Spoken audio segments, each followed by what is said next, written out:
എനിക്ക് തോന്നുന്നത് അരുൺ ഇന്ന് മുതൽ സെക്രട്ടേറിയറ്റിൽ വരുന്നില്ല, അല്ലെങ്കിൽ നാളെ മുതൽ സെക്രട്ടേറിയറ്റിൽ വരുന്നില്ല എന്ന് പറഞ്ഞാൽ അതിൻ്റെ അർത്ഥം വളരെ ഗൗരവം പിടിച്ച നിലപാടിലാണ്. അപ്പോൾ പന്തിനി CPMൻ്റെ കോർട്ടിലാണ്. എന്താണ് ചെയ്യാൻ പറ്റുക?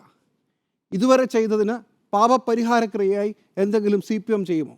CPMൻ്റെ ഒരു രീതി വെച്ച് പണ്ട് ഒരു മന്ത്രിയുടെ രാജിയുടെ കാര്യത്തിൽ CPM-ഉം CPM തമ്മിൽ ഒന്ന് ഉടക്കിയിട്ടുണ്ട് എന്നതൊഴിച്ചാൽ CPM അങ്ങനെ വിട്ടുകൊടുക്കുന്ന പാർട്ടിയല്ല. പക്ഷേ ഇതിനകത്ത് CPIയുടെ നിലപാട് ഈ പദ്ധതിയിൽ ഞങ്ങൾ പിന്മാറുകയാണെന്ന് പരസ്യമായി പറയുകയും കേന്ദ്രത്തിനൊരു കത്തയക്കുകയും വേണം എന്നുള്ളതാണ് അവരുടെ ആവശ്യം. അതിന് CPM വഴങ്ങുമോ എന്നുള്ളത് കണ്ടറിയണം. അല്ലെങ്കിൽ തന്നെ ഇതിനകത്തൊരു നിയമപ്രശ്നം വന്നിട്ടുണ്ട്. രണ്ട് കാര്യങ്ങളിൽ ഞാൻ നേരത്തെ പറഞ്ഞതുപോലെ, ഒന്ന് ക്യാബിനറ്റിൽ വന്ന ഒരു കാര്യം തീരുമാനം മാറ്റിവെച്ചത് എങ്ങനെയാണ് ക്യാബിനറ്റിലൂടെ അല്ലാതെ എടുത്തത്. രണ്ട്, വിദ്യാഭ്യാസ വകുപ്പിൻ്റെ സെക്രട്ടറി പോയി ഒപ്പിടുമ്പോൾ അദ്ദേഹത്തെ ചുമതലപ്പെടുത്തിയത് ഏത് ഉത്തരവിൻ്റെ അടിസ്ഥാനത്തിൽ?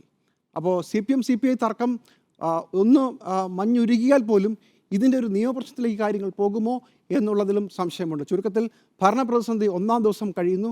ഇനി അങ്ങോട്ട് കൂടുതൽ കുഴപ്പങ്ങൾക്കുള്ള എല്ലാ സാധ്യതയും ഞാൻ കാണുന്നു.